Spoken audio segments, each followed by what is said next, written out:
My name is Amy Latta, and I'd like to welcome you to Art for Kids.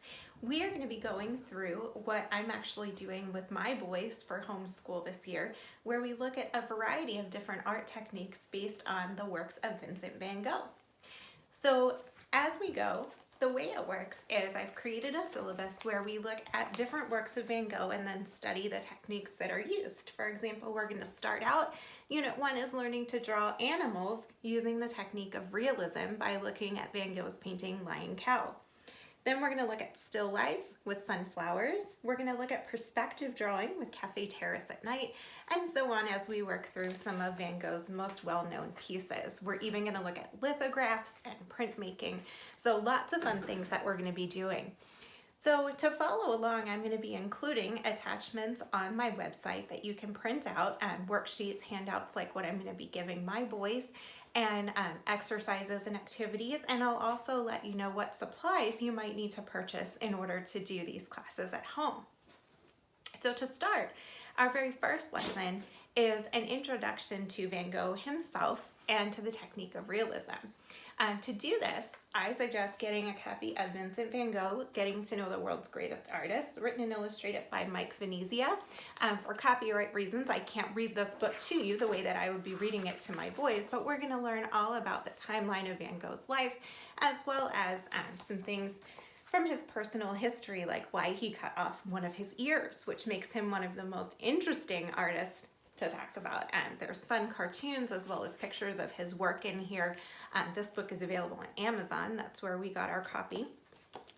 But after that, we're going to talk about the painting called Lying Cow. And this is one of the less well-known Van Gogh paintings. We all think of Starry Night, we think of sunflowers, the bedroom, self-portrait, but take a look at Lying Cow.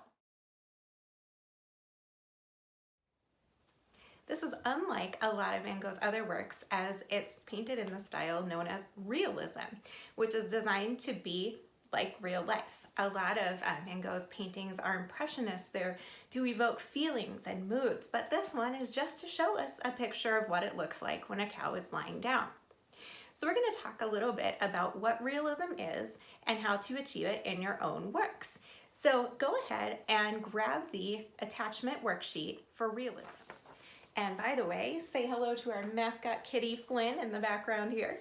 He's going to be helping us as we learn to draw animals.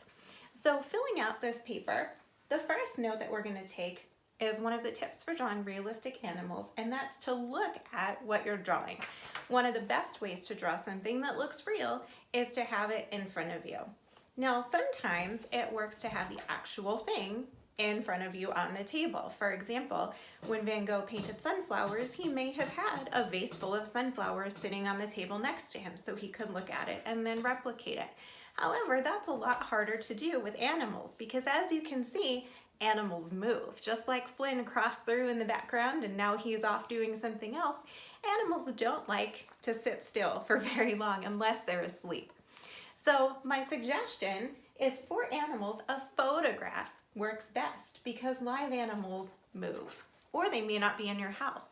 If you have a dog or a cat and you want to paint your pet, that's one thing. But what if you want to, like one of my sons, paint a cheetah, or you want to paint a blue-footed booby that lives in the Galapagos Islands? You're going to have to rely on a photograph because you don't have a real one in your house. The second tip is to use grids or guidelines, and that's because that will keep the proportions of your animal's body correct. Most of us have a difficult time looking at something and transferring it in the correct proportions onto our paper.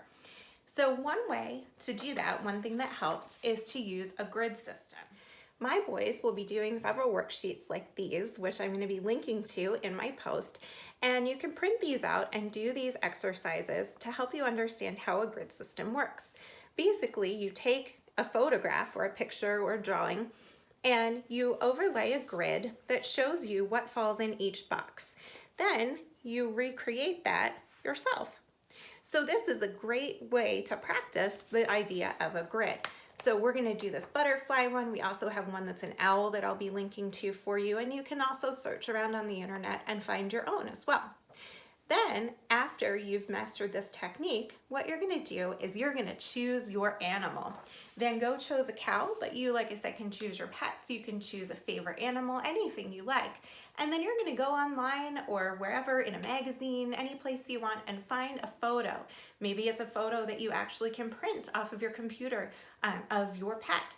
But you're gonna take a photograph of that animal and you're going to overlay a grid. You're gonna divide it up.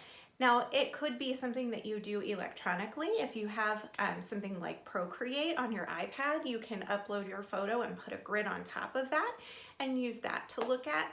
Or if you have a printed copy of something, you can take a ruler and divide that. You can actually draw grid lines using a pencil or a marker over top of your photo, making sure that each grid space is a square. So whether you want to do 1 inch by 1 inch grid or whatever size you like, you're going to divide your photo up into squares. Then you're going to take a piece of scrap paper and you're going to divide that up into squares as well. And you're going to take whatever was in the square of your photo and try your best to replicate it on your scrap paper.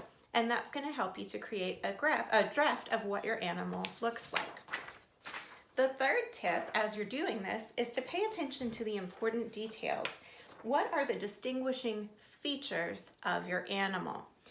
You don't need to draw every little hair or every little whisker. That would be impossible and it would take forever. And we're just starting out with our art. We're not professional artists here, so don't worry about every single little line in detail. But you do want to find what are those standout things about my particular animal and make sure that those are included.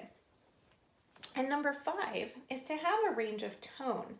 Some areas of the animal will be darker than others due to shadows and natural markings. So like Flynn, my cat, has some darker areas of fur and some lighter ones just because of his marbled coat. Dogs, a lot of times, will have the same thing. Some have spots, some have stripes. Others, like it said, will have shadows just based on the way that they're laying or sitting in the photograph. Use darker and lighter shades of the same color instead of just using one, and that will help to add realism to your art. So the project that we're gonna do is we're gonna take that picture of your animal and we're gonna put that grid over top. And we're gonna create the grid on a scrap piece of paper and you're gonna start to sketch after doing a practice grid, if you'd like to do that first. Then you're gonna transfer those main lines, those big main details, onto your grid and you'll have a sample of what your animal looks like. Then if you're pleased with it, it's time to actually start on your project. My boys are going to be creating theirs on canvas, but you could also use watercolor paper, you could use Bristol board, you could use any kind of surface for this project that you like, and then using any medium that you want. I would recommend sketching first with a pencil, and then you can go back with paint markers, with watercolors, with any kind of medium that you would like to create for this first project. But remember, try to choose something that allows you to have multiple shades of the same color. If you want to do it just on paper with pencil and colored pencil or pencil and crayons, that's totally fine. It's whatever kind of finished project you would like to create.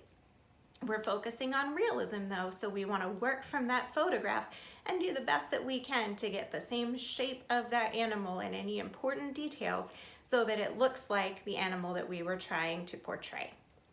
So thanks for following along in this first lesson on realism based on Vincent van Gogh's painting The Lying Cow. I would love to see what you create, and I will be hopping back on later to share what my kids create after we do this lesson in our first day of homeschool tomorrow.